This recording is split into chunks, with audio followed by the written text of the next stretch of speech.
From the beginning of human history, which is when we first evolved from the great ape and the human species became, humans have been infected by many infectious diseases. However, during hunter-gatherer times, when there was hardly any contact between tribes, when a tribe was infected with a pathogen, it was not passed on to the other tribe, and therefore pandemics did not exist.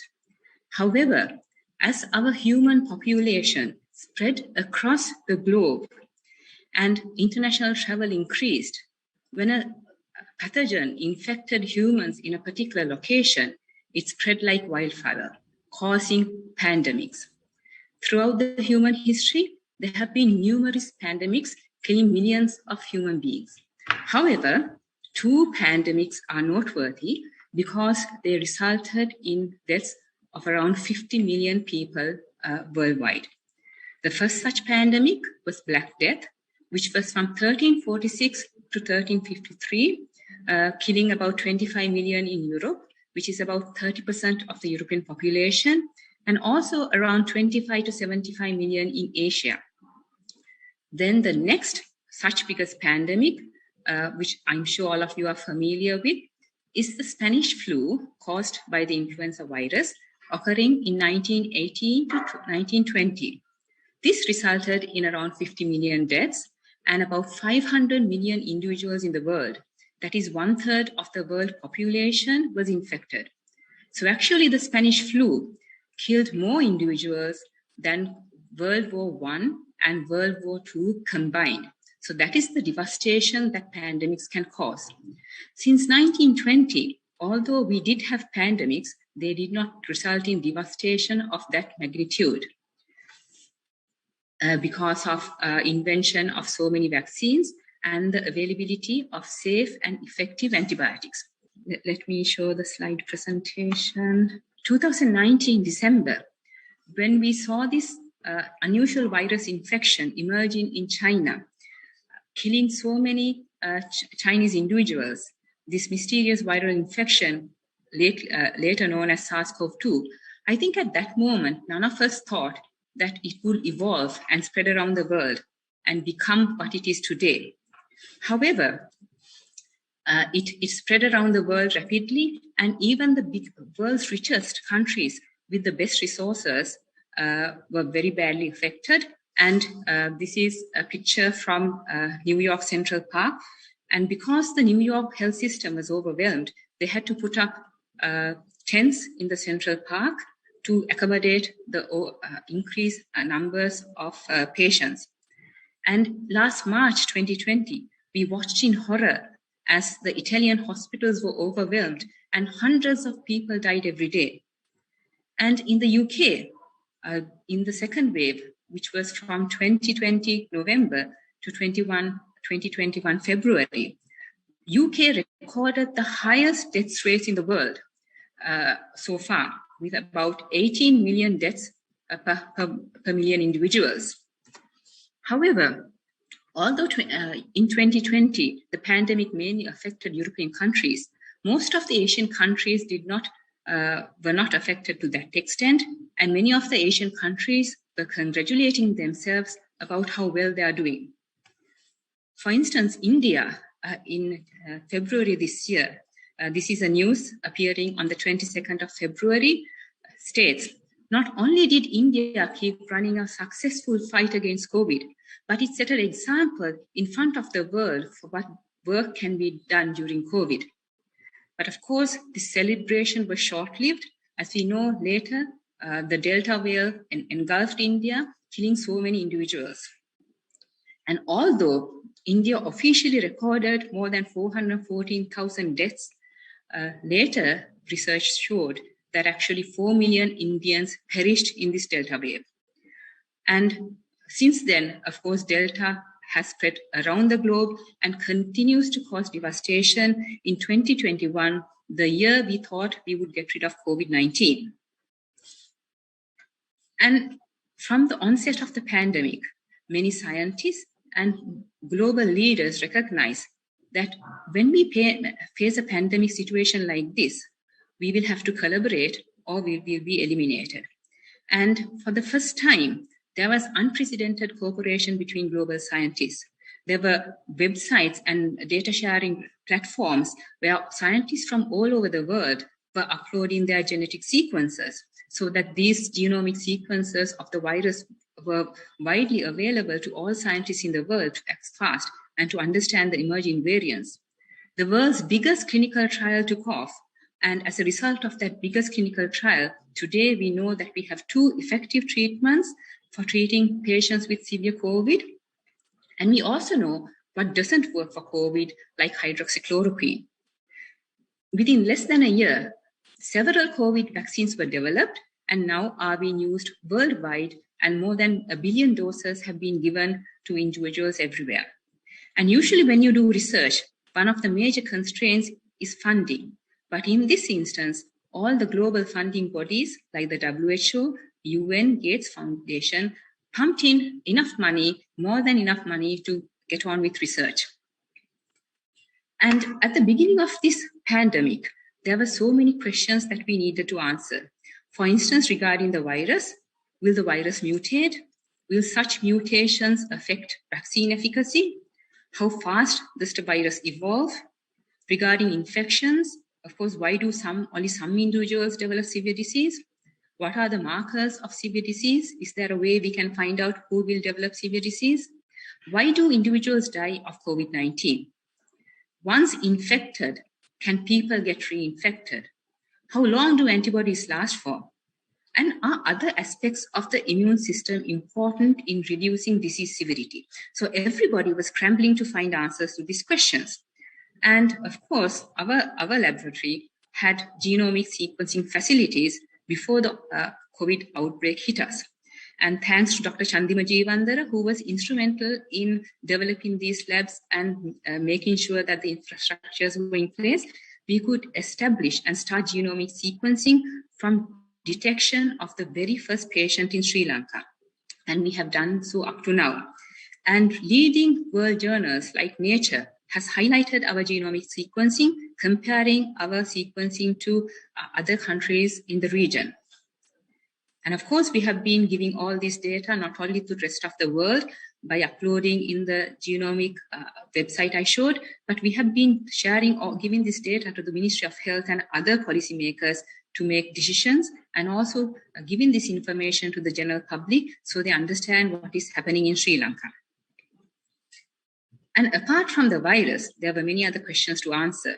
For instance, why do only some individuals develop severe disease?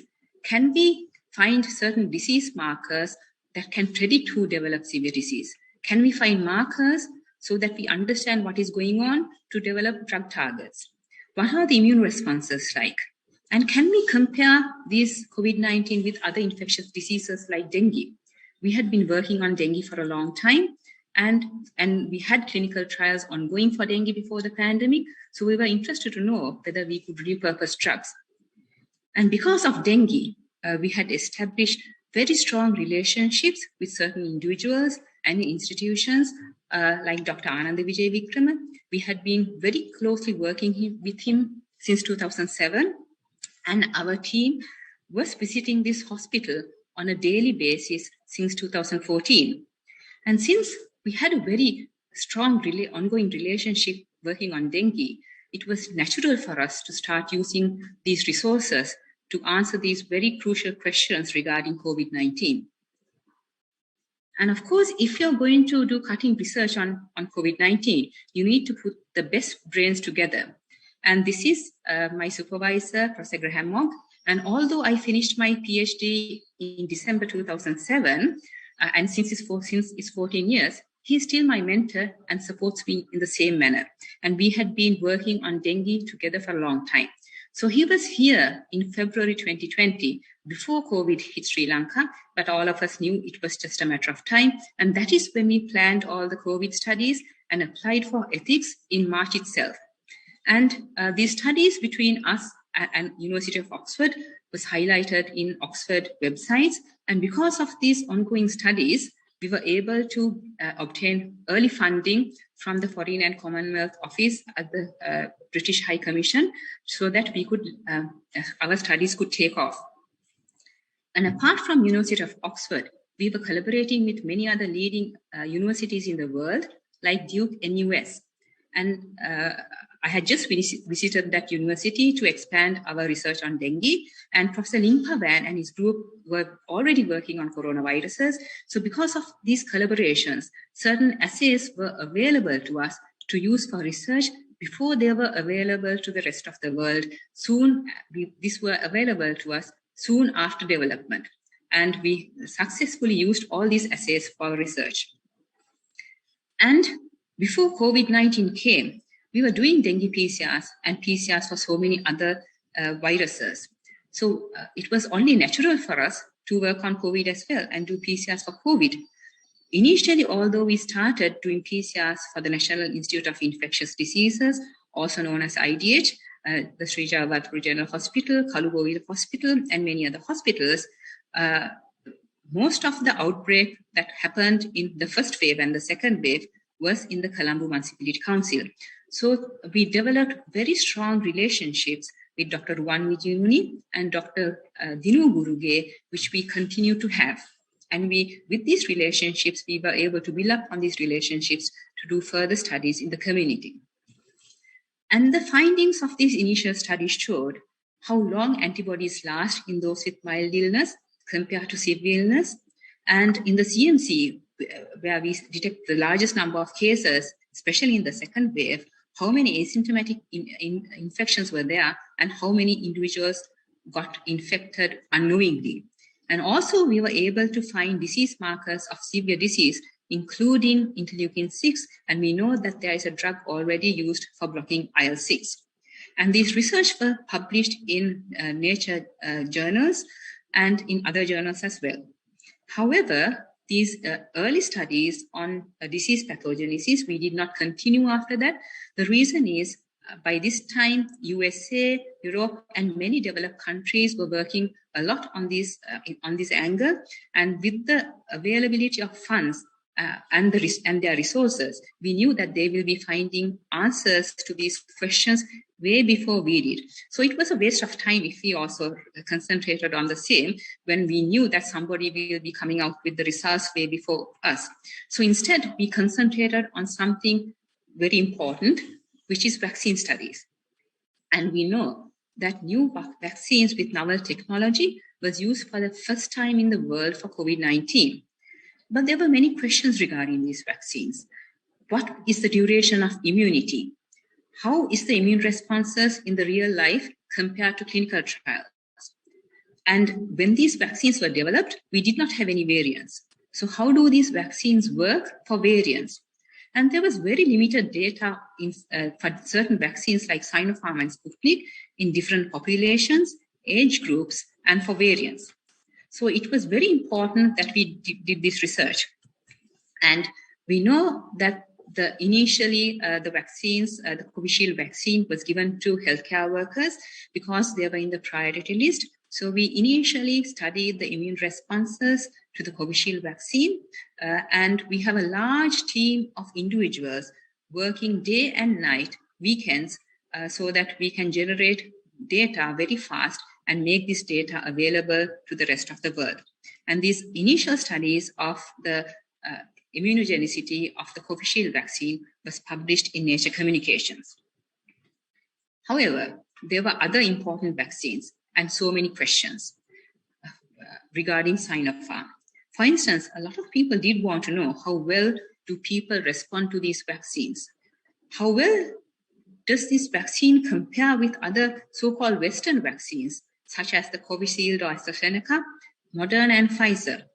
And how are the antibody responses to Delta and other SARS-CoV-2 variants in individuals who receive this vaccine? And do older people respond well? Because when the WHO approved this vaccine, they put a clause saying that there is not a lot of data available for the efficacy of this vaccine in older individuals. So we scrambled to answer these questions. And we had very strong relationships with the CMC. And when the CMC rolled out the Sinopharm vaccine, we were able to recruit individuals for Sinopharm studies. And we also expanded our collaborations with University of Oxford, with Professor Alan Townsend's group. They had developed antibody assays to detect antibodies to these different SARS-CoV-2 variants like alpha, beta, and delta, which were available for us to use in our all our vaccine studies. And after we analyzed all our Sinopharm vaccine data, we put out the data initially as a preprint, which is customary in the time of pandemic to make data available as soon as possible. And it received unprecedented media attention. I'm not talking about media attention in Sri Lanka, but the media attention from the rest of the world.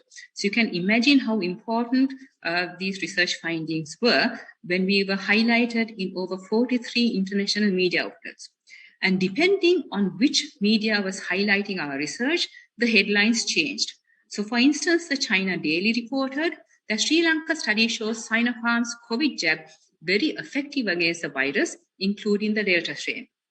Similar headlines were reported by Hong Kong and from India, but the Reuters news service reported that Sinopharm's COVID-19 shot induces weaker antibody responses to Delta, completely opposite of what the China Daily was reporting. And this led to a Twitter fight between the Chinese Embassy of Sri Lanka, exposing that the CEO of Reuters Corporation is a board member of Pfizer. So this is the amount of attention that our research received from international media. And we know that, of course, from Sri Lankan mainstream media and social media. But what did we actually find? So first of all, our study, our research was not an efficacy study. So we cannot comment on the effectiveness of this vaccine. It was a study to look at immune responses. We found that 95% of individuals developed antibodies 2 weeks after both doses, and 89% developed neutralizing antibodies. So those are the good antibodies that protect you. And the antibody levels for Delta variant were similar to those following natural infection. But are those levels sufficient for protection? Up to now, until now, nobody in the world knows how much antibodies you need for protection. What is the level of antibodies you need for protection? Nobody knows. Those are questions, even now, everybody in the world is trying to find out. The vaccine also induced T-cell responses, which is another arm of the immune system, in 27.7% of individuals. So what does this actually mean? So there are studies published in Nature showing that neutralizing antibody levels are highly predictive of immune protection from symptomatic infection.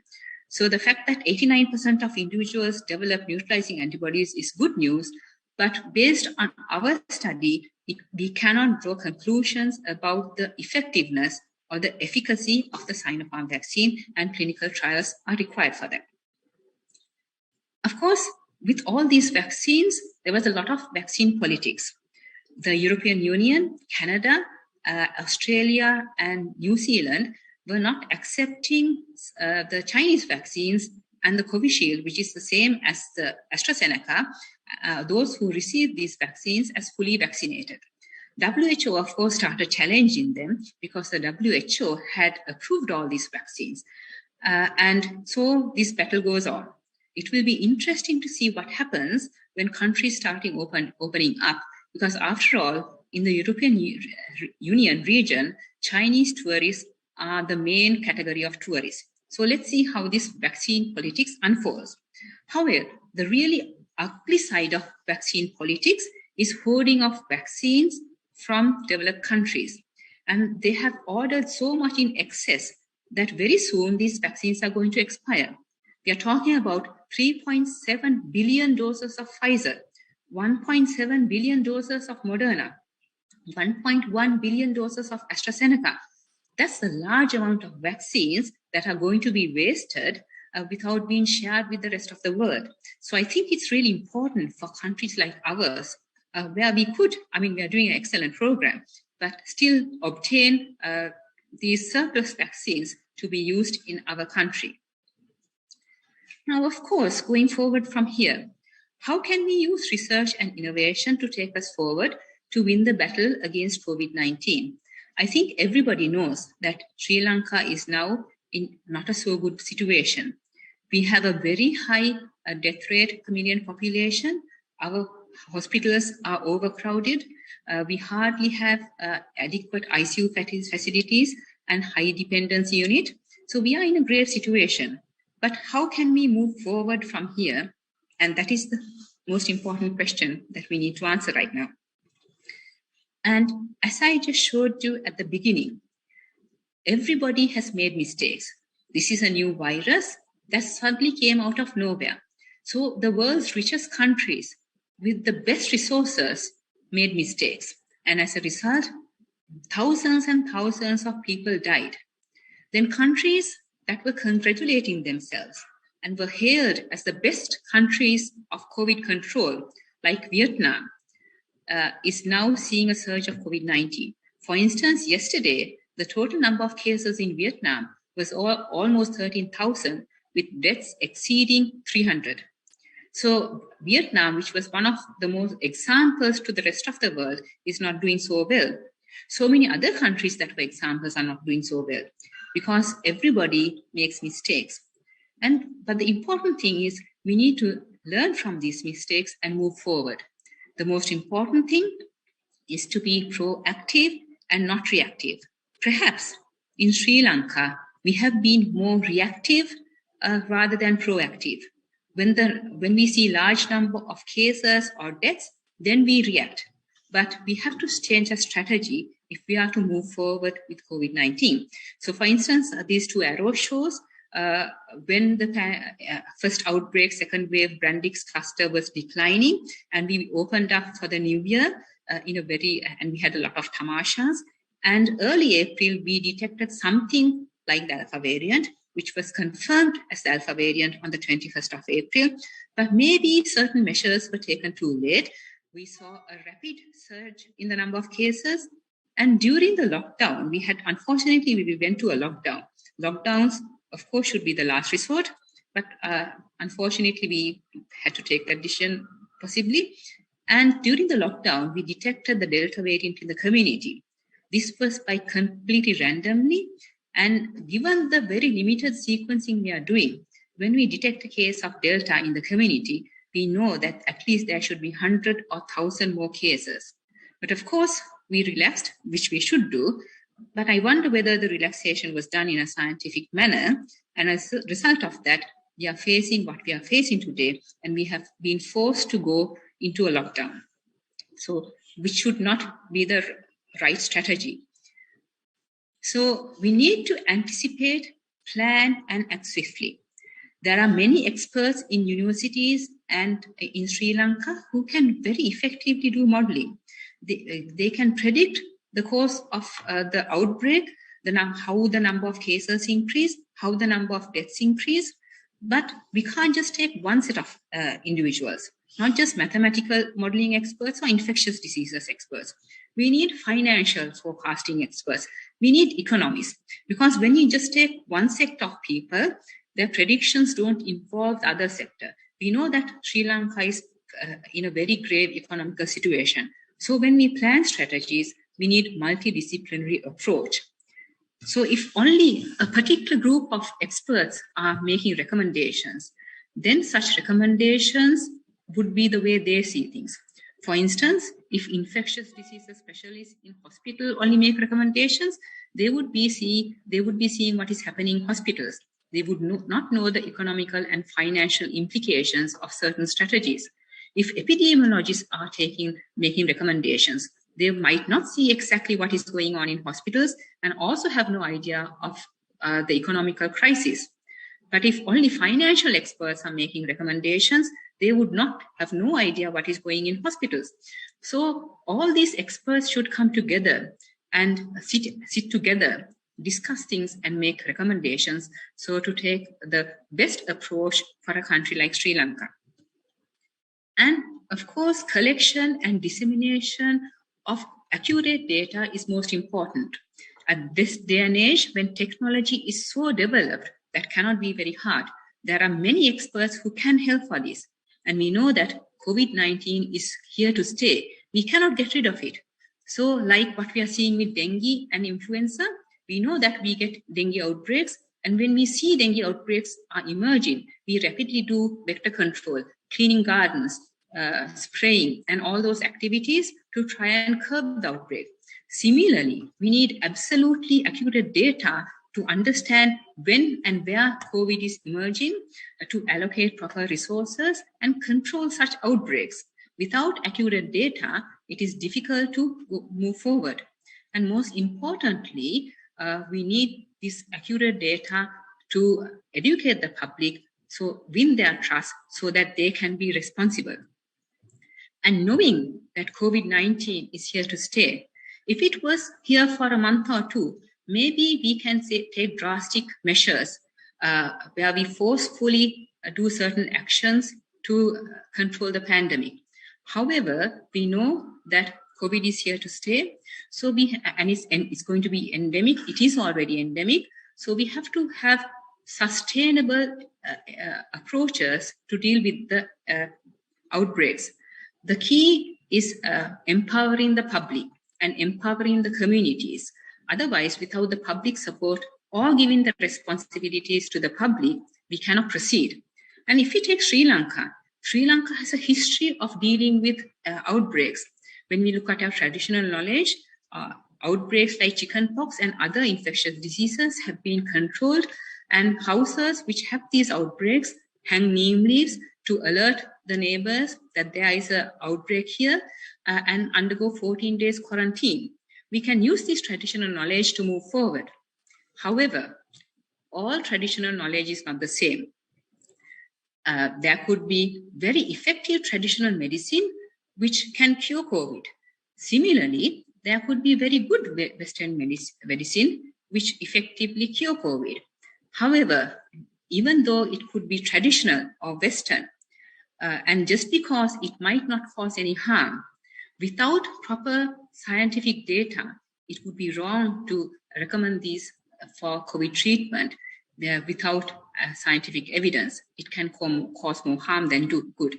And I know at this moment, Dr. Ananda Vijayvikrama is carrying out 2 clinical trials for traditional medicine and also for Western medicine. I am also involved in them. And we need properly conducted scientific trials to find out effective medicine for COVID-19. And the only way forward are vaccines. So we need to vaccinate as many as possible, as fast as possible. But we know there is a significant proportion of over 60 individuals and over 30 individuals who have not taken the vaccine. It could be because they can't go to the vaccine site. They may be worried whether it will adversely affect their underlying disease conditions.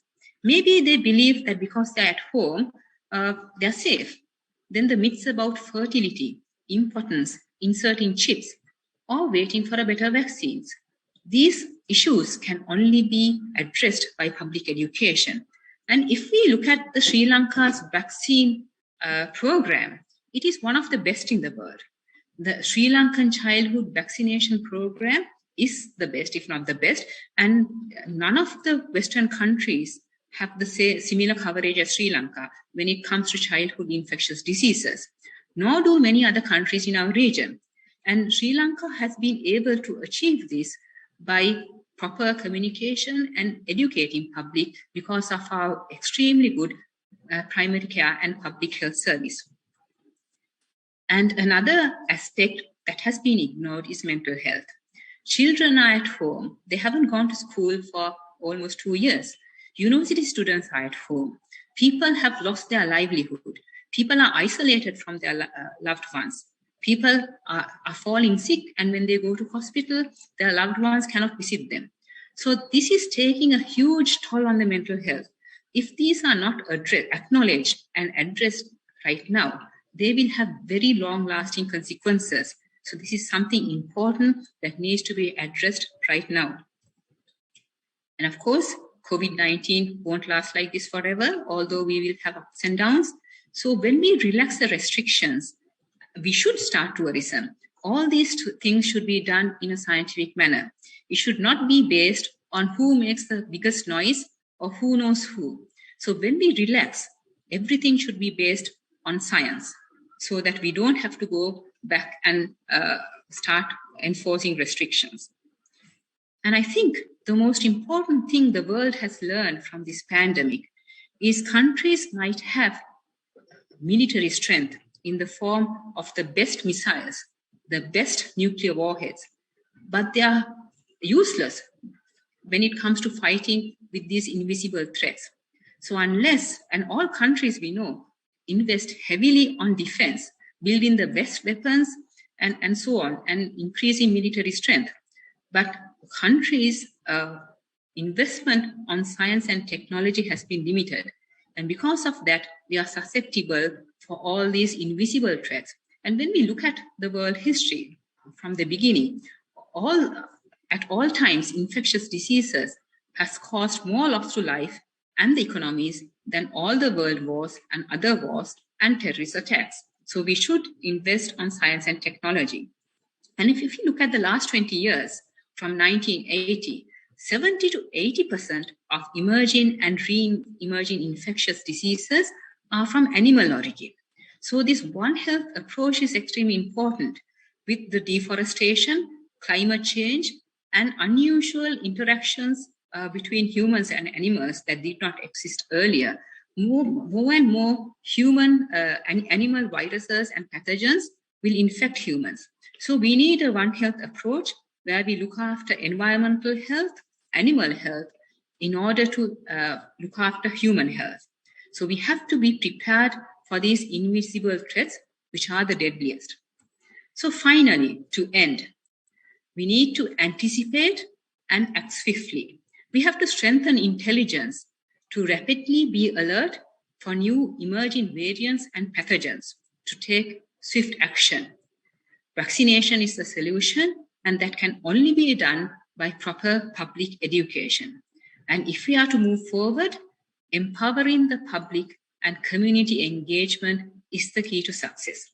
So I would like to end by thanking all our funding organizations for their generous funding. And this is our team who have been working tirelessly. I know all of you know Dr. Kanchandima Jeevandara, but all these individuals shown in this picture have been working day and night throughout weekends without a rest to do all this research and other essays to make all this possible. Thank you.